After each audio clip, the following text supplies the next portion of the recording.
Gloria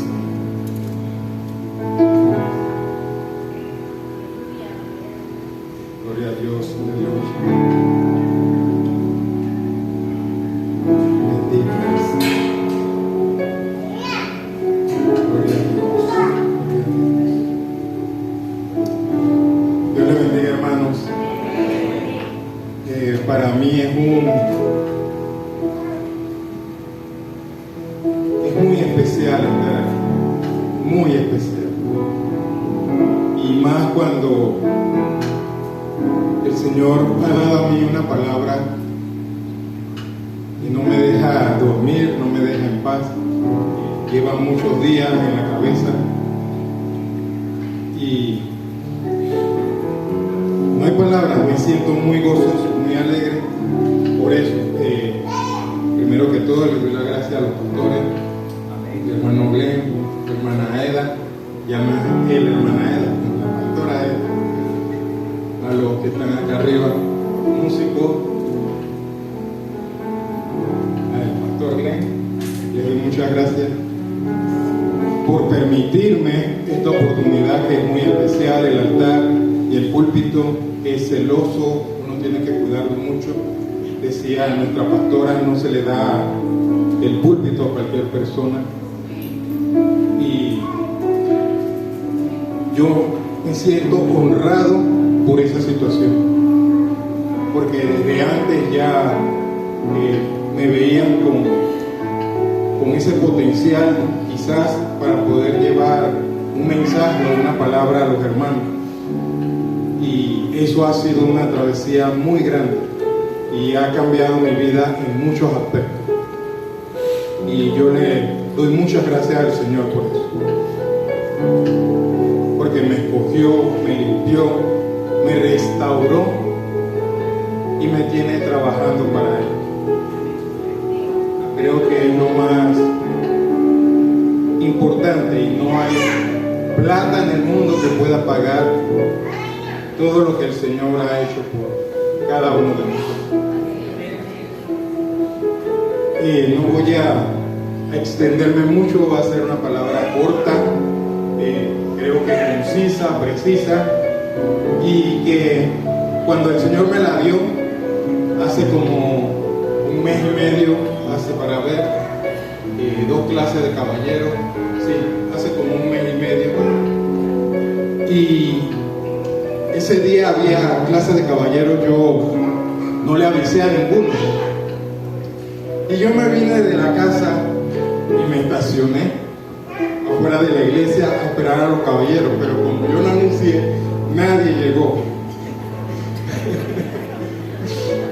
Pero fue un momento de visitación de Dios para mi vida, porque estando estacionado allá afuera, yo decía, bueno, voy a ponerme a repasar lo que traía para los hermanos. En ese entonces nosotros estamos estudiando el libro de los Hechos.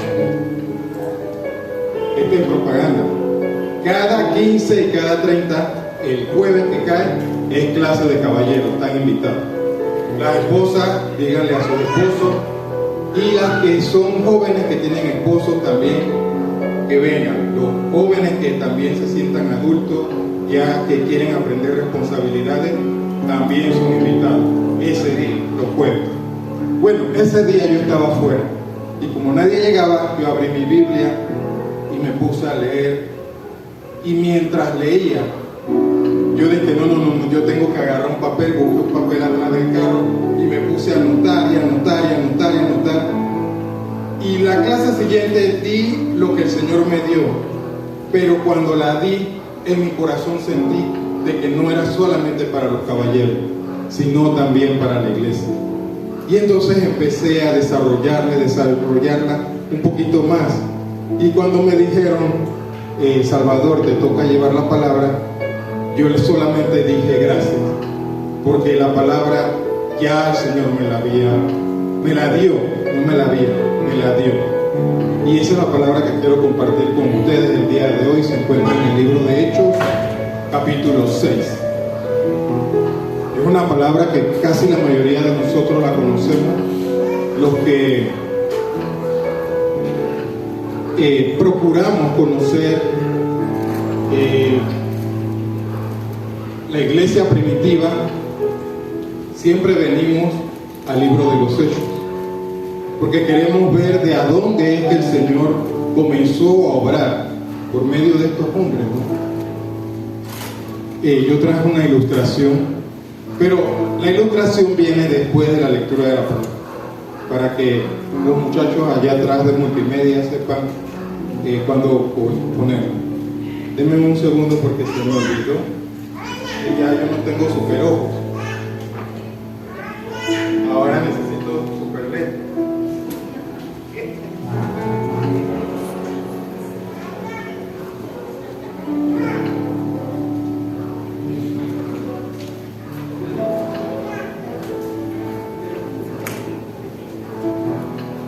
Yo tengo la palabra aquí, las letras son bien grandes, pero a mí me gusta imprimirlo en una letra aún mayor. O sea, acá.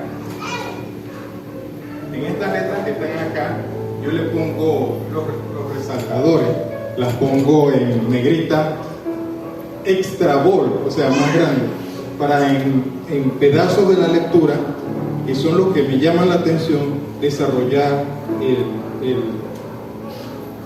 la exhortación en base a eso. Así que leemos. En aquellos días, como creciera el número de los discípulos, hubo murmuración de los griegos contra los hebreos, de que las viudas de aquellos eran desatendidas en la distribución diaria. Entonces los 12 convocaron a la multitud de los discípulos y dijeron: no es justo que nosotros dejemos la palabra de Dios para servir a la mesa. Dice: buscad pues, hermanos, de entre vosotros a 7 varones de buen testimonio, llenos del Espíritu Santo y de sabiduría, a quienes encarguemos de este trabajo, y nosotros persistiremos en la oración y en el ministerio de la palabra. Agradó la propuesta a toda la multitud y eligieron a Esteban, varón lleno de fe y del Espíritu Santo, a Felipe, a Prócoro, a Nicanor, a Timón, a Pármenas y a Nicolás, prosélito de Antioquía, a los cuales presentaron ante los apóstoles, quienes oraron, les impusieron las manos, y crecía la palabra del Señor, y el número de los discípulos se multiplicaba grandemente en Jerusalén. También muchos de los sacerdotes obedecían a la fe. Amén. Señor, en esta noche, Padre, noche de poder, noche de milagro, Padre, toca el corazón de cada uno de mis hermanos, y que esta palabra, Señor, no quede solamente en escucharla, sino también en ponerla en práctica, porque es palabra tuya, es palabra viva, es palabra eficaz, es palabra que sirve, Señor, para redarguir en cada uno de nosotros, y que por medio de ella la pongamos en práctica. Gracias, Señor, gracias, Espíritu Santo, porque estás aquí, porque podemos sentirte, porque podemos entender de que la palabra nos da vida y sabiduría para poder seguir adelante en cada una de nuestras obras, en cada una de las cosas que hagamos. Y por eso te doy las gracias, Padre, por tu misericordia y por darnos esta palabra tan hermosa. Amén y amén. Pueden sentarse. Bueno, aquí viene lo grandioso y lo poderoso que es la palabra de Dios. Bueno, los que ven en la ilustración, ven a un Jesús con una vara, y abajo hay unos personajes que son los discípulos, y abajo de los discípulos hay un montón de gente que viene siendo la multitud. Bueno, en esa ilustración no se puede apreciar. Si se pudiera ampliar, no sé si multimedia pudiera ampliar a los apóstoles para poder observar algunos detalles en los rostros de ellos. Creo que el número 3 es el apóstol nuevo, porque después que Judas murió, bueno, ese soy yo que lo dibujé así. No sé si era así, yo lo hice así. Y los de abajo vienen siendo lo que representa la multitud, o sea, lo que acabamos de leer. Dice, en aquellos días, hablaba con un varón sobre este tema, y en aquellos días hay que entender cuáles eran aquellos días. Nosotros, como estudiamos el libro de los Hechos, vimos todo el desarrollo, ¿no? Que Jesús estuvo con ellos 40 días, después partió, los discípulos lo vieron, un ángel les dijo que lo volverían a ver, solamente tenían que esperar. Jesús les dio una ordenanza de que tenían que esperar que viniera un ayudador, que iba a ser el Espíritu Santo. Luego vemos que en el capítulo 2 vino el Espíritu Santo, como Él lo había prometido, y fueron llenos de poder. Dice que hablaban lenguas, y que los que habían visitado Jerusalén en ese entonces entendían lo que decían en las lenguas de cada lugar de lo que provenían. ¿Y qué era lo que ellos hablaban? Sobre las maravillas y los prodigios del Señor hacia el pueblo de Israel. Y todos estaban gozosos y estaban felices y contentos. Bueno, esa felicidad los hizo que estuvieran todos como si que fueran uno solo. Muchos de ellos vendieron sus propiedades, y esas propiedades las daban a los apóstoles, y los apóstoles con ese dinero servían a las multitudes. Bueno, Pedro fue uno de esos. Pedro recogía parte de ese dinero para poder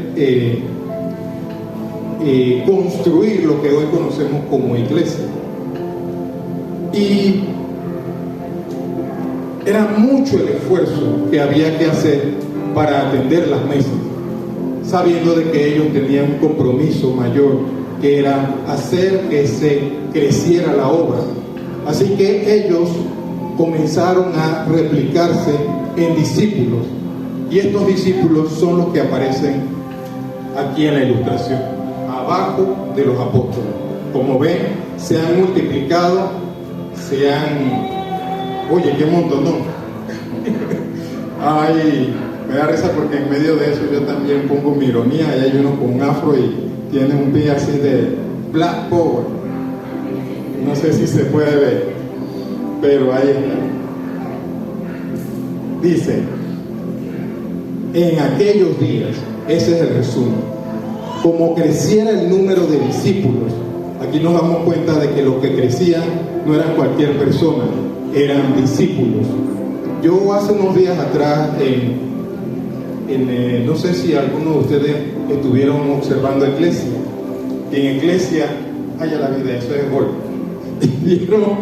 Un predicador hablaba sobre el asunto de los discípulos, y puso como ejemplo 3, que eran los hijos de Sardia, que era Joab, Axael y Abisai.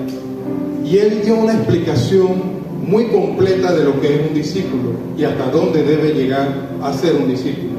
El discípulo debe someterse a la autoridad, debe ser un discípulo que entiende lo que está sucediendo, o sea, debe tener discernimiento de los tiempos o ser entendido. No puede ser una persona altiva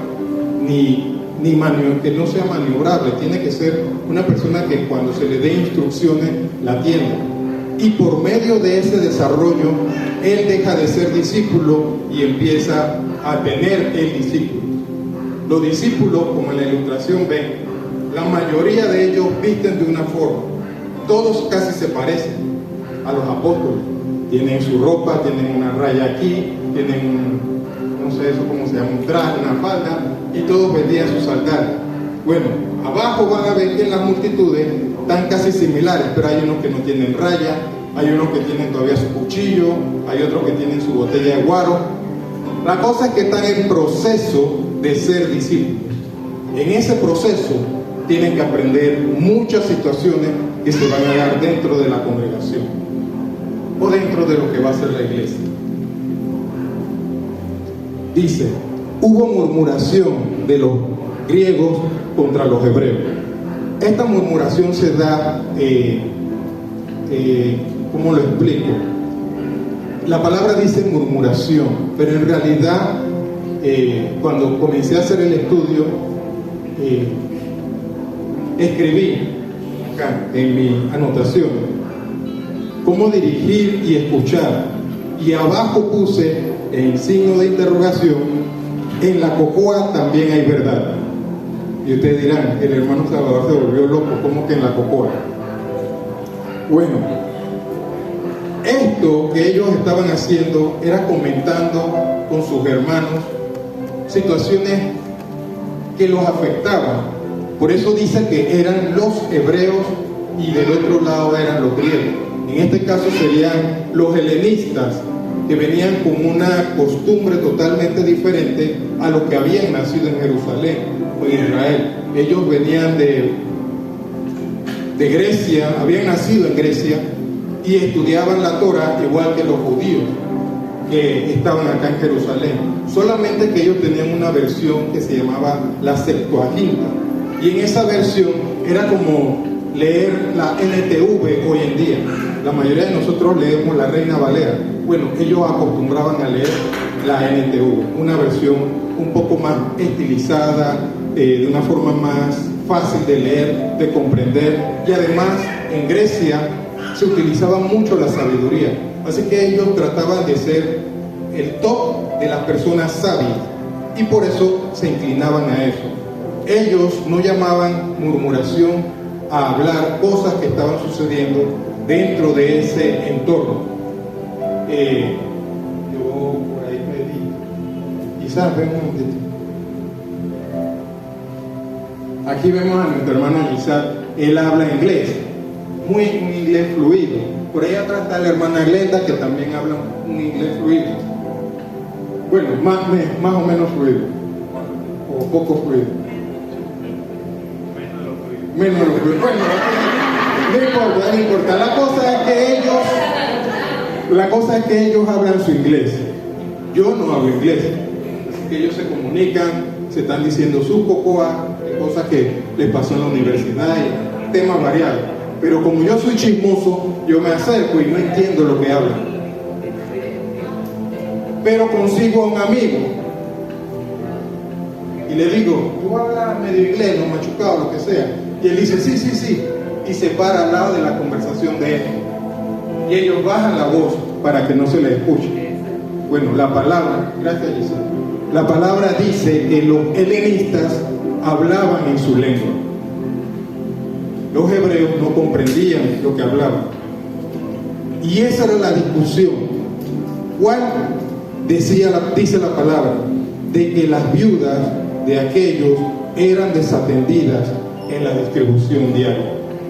O sea, nos damos cuenta de que en medio de la conversación de ellos estaban hablando algo que era necesario hacer, pero que las autoridades no habían prestado atención, o quizás no se dieron cuenta, o quizás como estaban creciendo, dice la palabra, que crecían, y no estaban diciendo que crecían en número, sino que crecían, la palabra que usan ahí era creciera, como creciera, están hablando de que en favor de Dios, en conocimiento de la palabra, en sabiduría.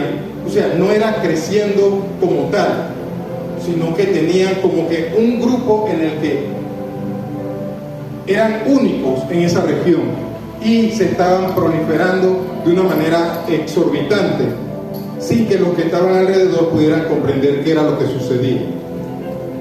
Bueno, estos helenistas tenían esa inconformidad, digamos que era una querella o tenían en su corazón una tristeza porque veían que sus viudas no eran atendidas de la mejor manera. Sabemos que el Señor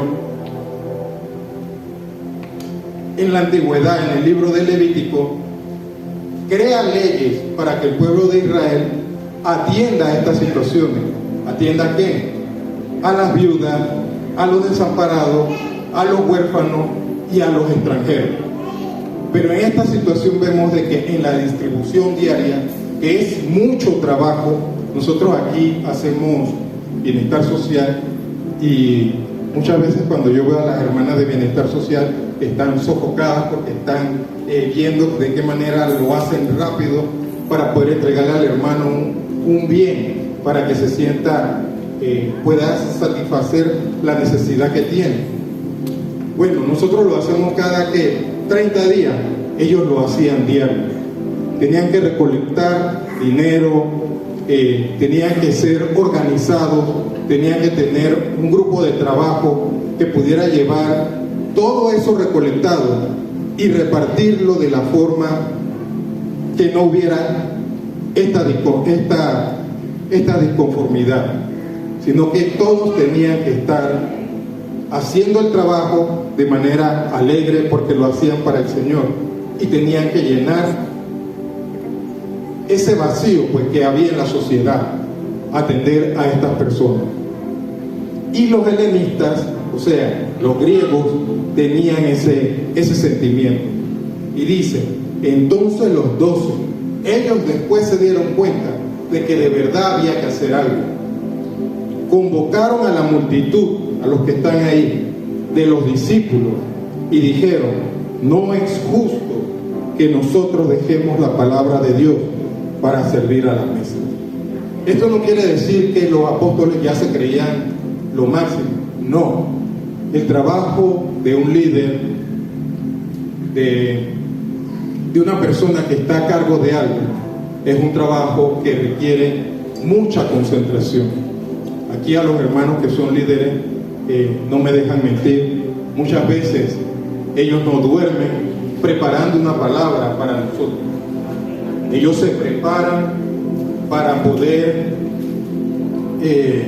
llevar a cabo una misión. Muchas veces los he visto en el internet, de que no solamente atienden aquí a la iglesia, sino de que también llevan víveres al interior, y eso lleva una logística. Bueno, aquí aparentemente, en el crecimiento que aparentemente está sano, tiene un fallo. El fallo es que no se han puesto de acuerdo de qué forma lo van a hacer, pero saben de que está sucediendo algo, y ellos convocaron a la multitud y dijeron, no es justo que nosotros dejemos la palabra de Dios para servir a la mesa. Dice, miren lo que dicen los apóstoles: buscad pues, hermanos, entre vosotros 7 varones de buen testimonio.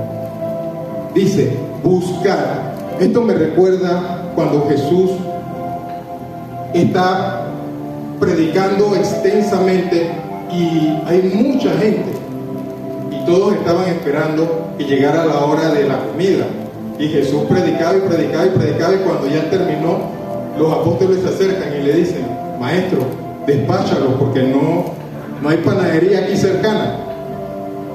Y Jesús les dice, denles de comer. Eso fue aprendido por ellos que estaban con Jesús. ¿Quiénes? Los apóstoles.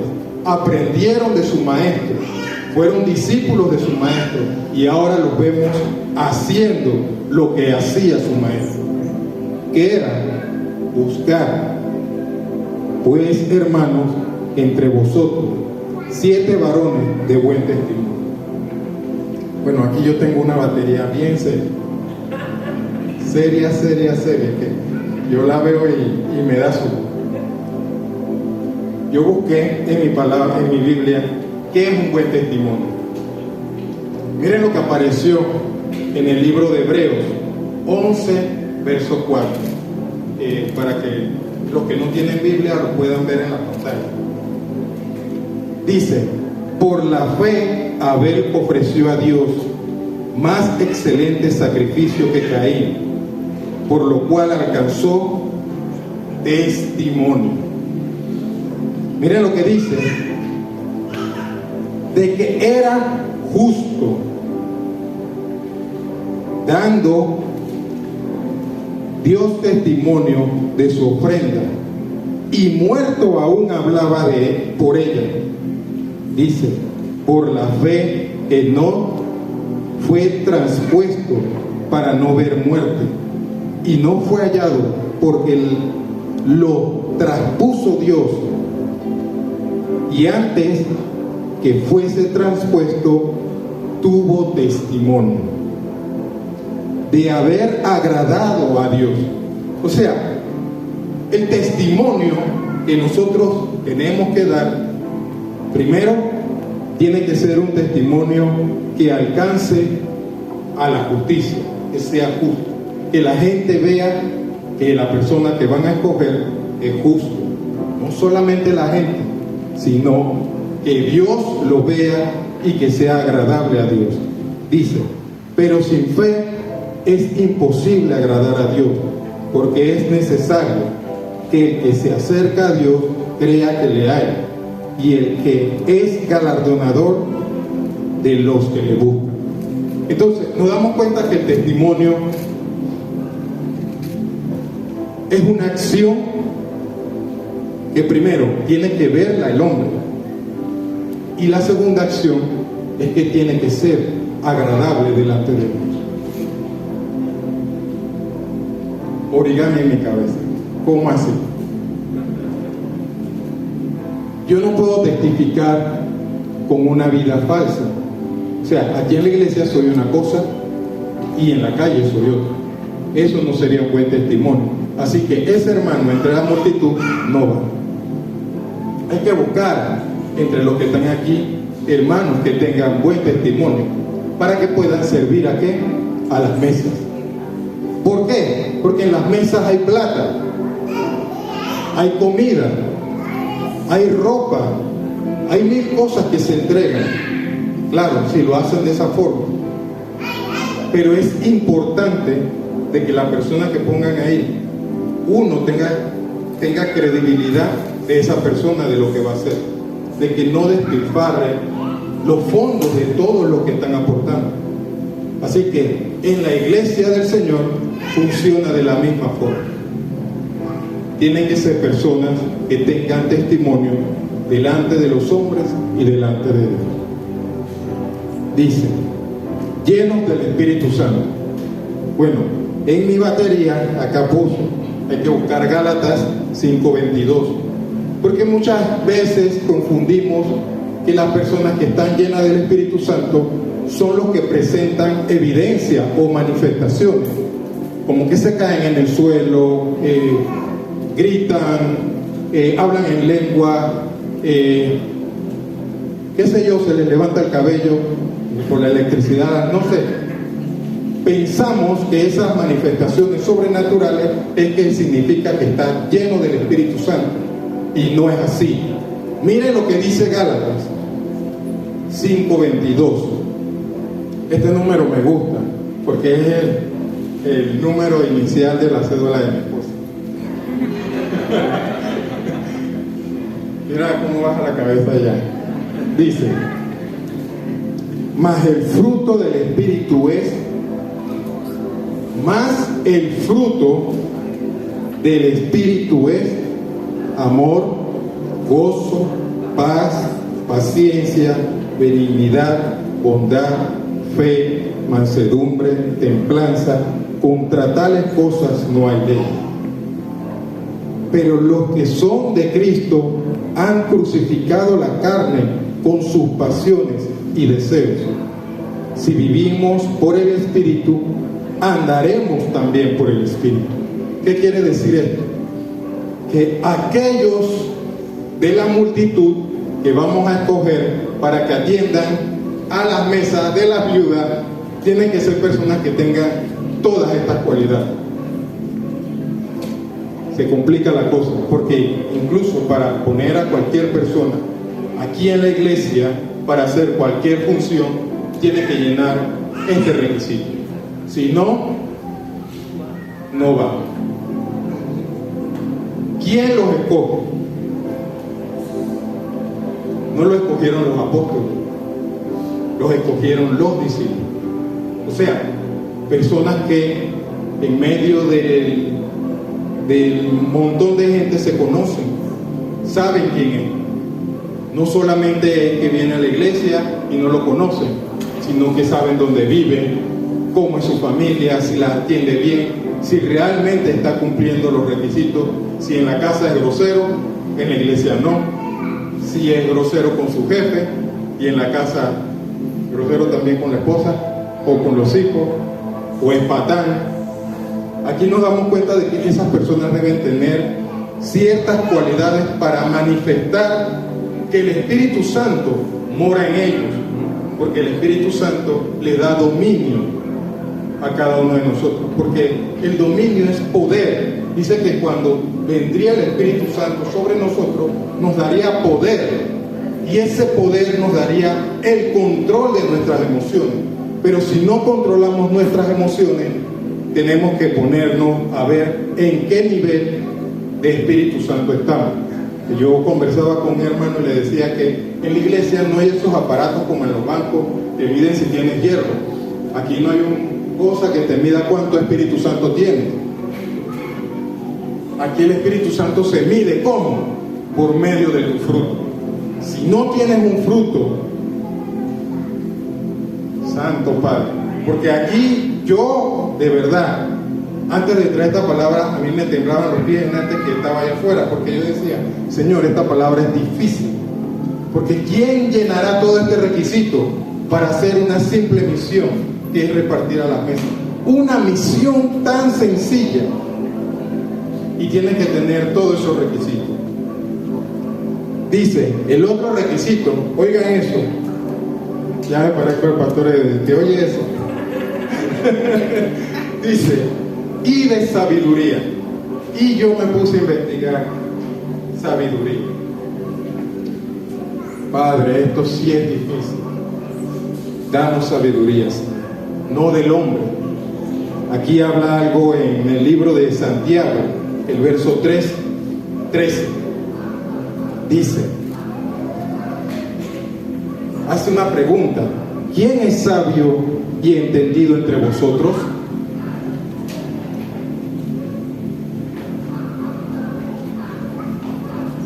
Muestre por la buena conducta sus obras con sabia mansedumbre. Pero si tenéis celos amargos y contención en vuestros corazones, no os jactéis ni mintáis contra la verdad, porque esta sabiduría no es la que desciende de lo alto, sino terrenal, animal, diabólica.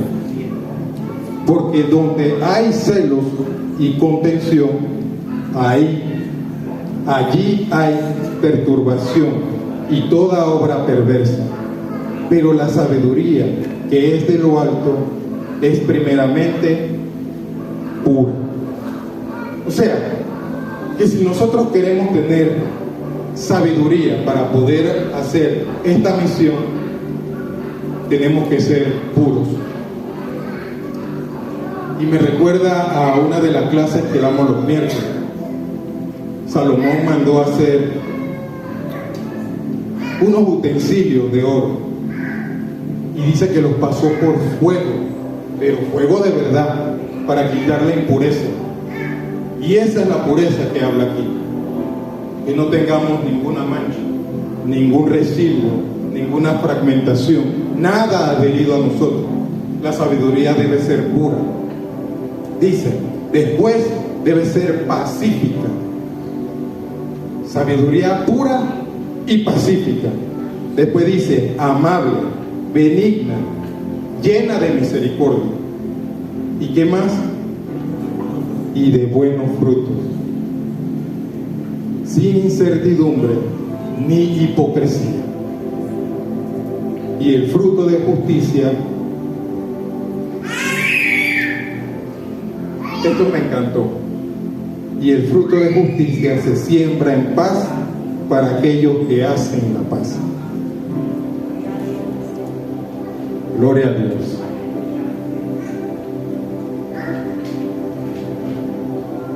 dice: a quienes encarguemos de este trabajo. Si tuviera mi hija aquí, ella le hubiera dado la definición de qué es trabajo y qué es ayuda. Ella siempre tenía eso muy claro en su mente, porque a veces llegaban clientes al taller y ella le decía: eso es trabajo, no es una ayuda, es trabajo. Dije: sí, es trabajo. El trabajo se paga. A veces se paga en efectivo y a veces se paga con nuestro tiempo, otorgándolo en este caso al Señor. Dice: y nosotros persistiremos en la oración y en el ministerio de la palabra. Esto es importante, porque los apóstoles entendían cuál era su posición. Su posición, ¿cuál era? Hacer que los discípulos crecieran en sabiduría y pudieran, por medio del conocimiento de la palabra que es revelada de parte de Dios por medio del Espíritu Santo a cada uno de nosotros, poder fortalecerlo y que el crecimiento de la obra sea de manera ordenada y que cada uno reciba lo que realmente necesita en su momento, porque todos no vamos a recibir lo mismo, vamos a recibir según la condición de cada uno de nosotros. También en Iglesia vi el pastor Choco hablaba sobre los talentos y él mencionaba que esos talentos fueron depositados. A uno le dieron 5, a otro le dieron 2 y a uno le dieron 1. Bueno, al final de esa enseñanza, él dice que el que tenía 1 lo escondió. Bueno, a ese se lo dieron al que hizo más, al que multiplicó lo que le dieron. Pero cuando se lo dio, me llamó mucho la atención que él decía de que ese talento se lo regresaba, pero porque sabía que ese siervo, o sea, ese esclavo, hizo bien con lo que Dios le dio. O sea, lo multiplicó. Y cuando él dice lo multiplicó, yo dice: gloria a Dios, porque es el momento de ofrendar, porque lo va a multiplicar y vas a tener dinero. Pero no, lo que le multiplicó fue la responsabilidad. Me voló la cabeza y me di cuenta de que cada vez que tú involucras tiempo tuyo con Dios, Dios te lo va a multiplicar, sí, pero con más responsabilidad. O sea, te van a ver, pero van a ver en ti lo que Dios ha hecho. No van a ver en ti lo que tú eres.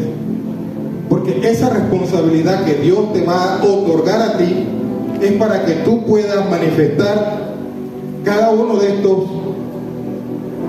frutos que están en la palabra. O sea que todo aquel que pensaba que el talento que le iban a dar era para que tuviera más, se equivocó, porque el talento es para tener más responsabilidad. O sea, si antes llevabas la palabra, ahora la vas a llevar más. Si antes estudiabas para el Señor, ahora vas a tener que estudiar más. Si antes cantabas para el Señor, ahora tienes que cantar el triple. Y si antes tocabas para el Señor, ahora tienes que hacerlo con mayor esmero. O sea, tienes que ser más diligente. Y esa diligencia te va a otorgar todavía más gracia del Señor.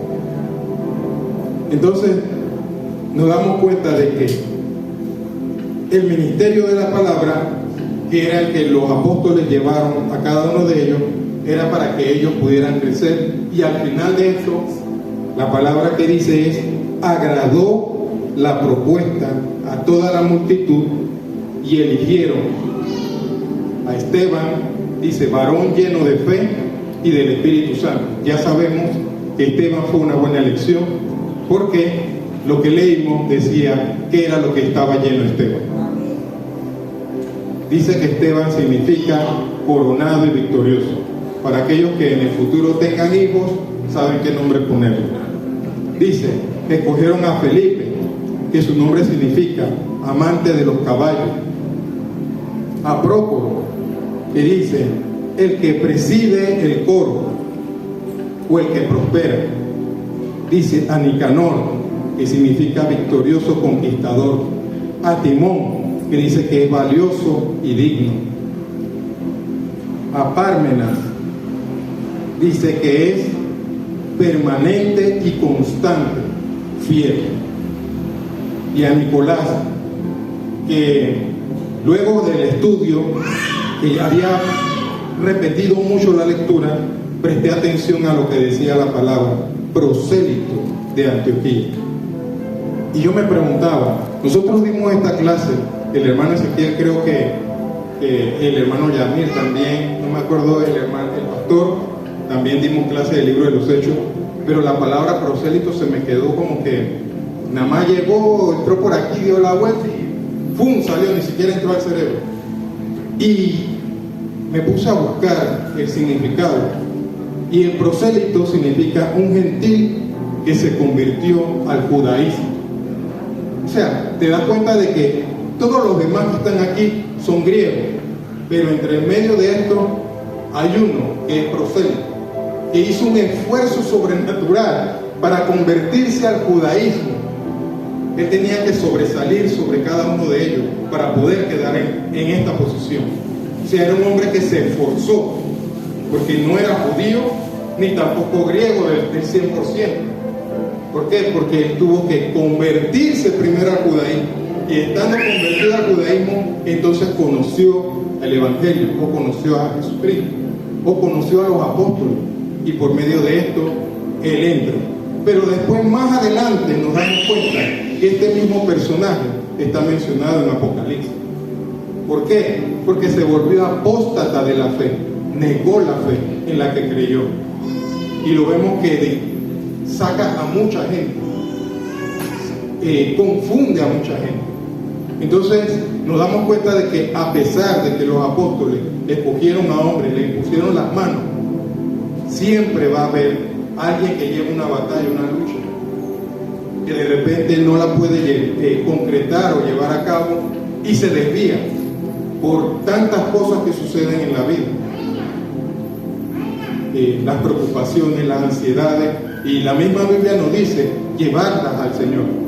Pero muchas veces nosotros queremos luchar con nuestra fuerza, y nos damos cuenta de que no es con nuestra fuerza, porque al final podemos descarriar a mucha gente.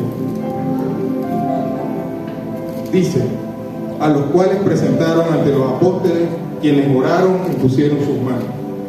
Y dice, y crecía la palabra del Señor, y el número de los discípulos se multiplicaba. Aquí es lo que vemos, que hubo una replicación. Dice, grandemente en Jerusalén. También muchos de los sacerdotes obedecían a la fe. Ahora voy a empezar a predicar. No, hermano, ese es relajo.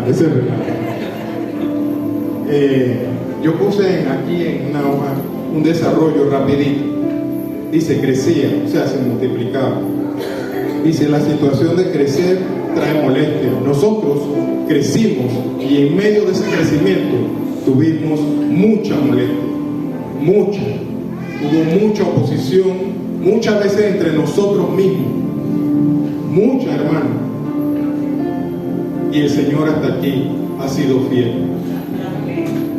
Hasta este momento el Señor ha sido fiel. Nos ha ayudado a salir de cada una de ellas. Y si hoy tenemos la misma situación que hace un tiempo atrás, aquí está la palabra que nos ayuda a ver qué hicieron ellos y nosotros qué podemos hacer hoy. Había una dificultad, se reunieron, buscaron la solución, actuaron y lo hicieron, y sucedió de que crecieron de una vez. Nosotros queremos crecer. Hay situaciones que muchas veces nos hacen paralizar el crecimiento. Tenemos que ponernos de acuerdo, tanto como líderes, discípulos, apóstoles, o sea, pastores, maestros, y ponernos de acuerdo a ver qué es lo que está sucediendo para poder llevar esto a otro nivel, o sea, crecer. Una organización que está desorganizada no va a funcionar. Necesitamos que nuestra mentalidad sea, vamos a hacerlo, y definitivamente hay que hacerlo para que puedan haber cambios reales y que la iglesia pueda tener cada uno de estos dones que manifestaban estos hombres por los cuales fueron escogidos. Que cuando digan vamos a escoger, no tengamos que estar dificultadamente pensando a quién, sino con los ojos cerrados, este varón, esta sierva, este y este, porque confiamos, porque han dado frutos, porque el Señor habita en sus corazones y no van a defraudar a cada uno de los líderes que están aquí. Dice, el motivo y la causa ya la supimos y hay que buscar una estrategia.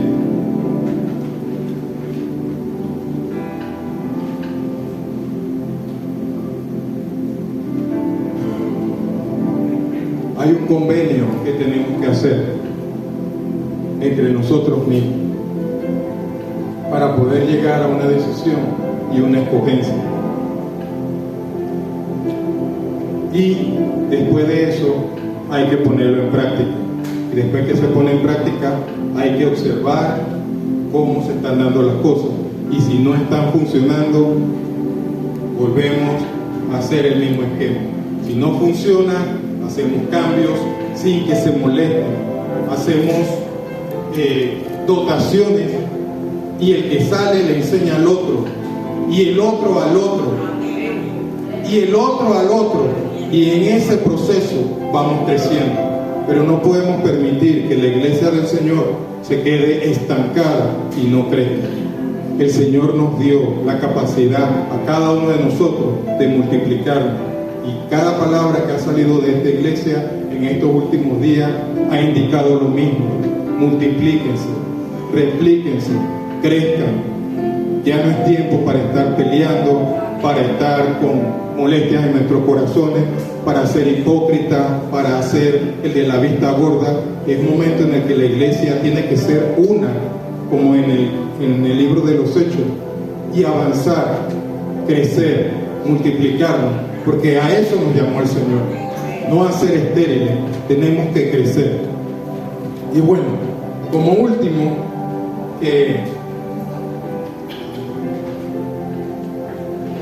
no sé si ustedes han escuchado,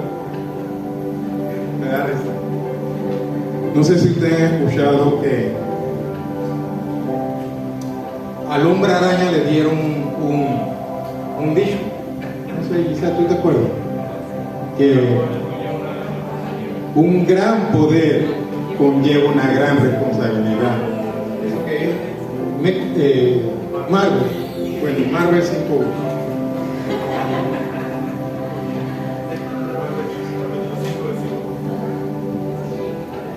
Y quiero dejarles algo que siempre a mí en lo personal, cuando traigo una palabra, cuando voy a dar la escuela dominical, la tengo como cruzada en el corazón. Que se encuentra en Santiago 3:1. Dice: hermanos míos, no os hagáis maestros muchos de vosotros, sabiendo que recibiremos mayor condenación, porque ofendemos muchas veces. Si alguno no ofende en palabra, este es varón perfecto, capaz también de refrenar todo el cuerpo. Cuando digo esto, siempre cuando voy a dar una clase o me llaman al altar, pongo esto por delante de mí. Porque si lo hago mal, atraigo para mí condenación y juicio. Siempre quisiera llevar una palabra que sea del Señor, no que sea mía, sino de la palabra, y compartirla en la forma en la que es, no adulterarla. Y esto me detiene muchas veces de decir cosas que son mías, que quisiera yo decir, gritar. Esto me pone un freno para que cuando yo lleve la palabra, lo lleve de la mejor forma y de la forma que es como el Señor quiere que sea. Así que, hermanos, pongamos en práctica cada uno de estos puntos y vamos adelante, porque vive el Rey.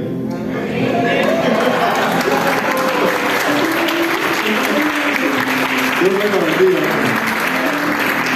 Esa es propaganda política pagada.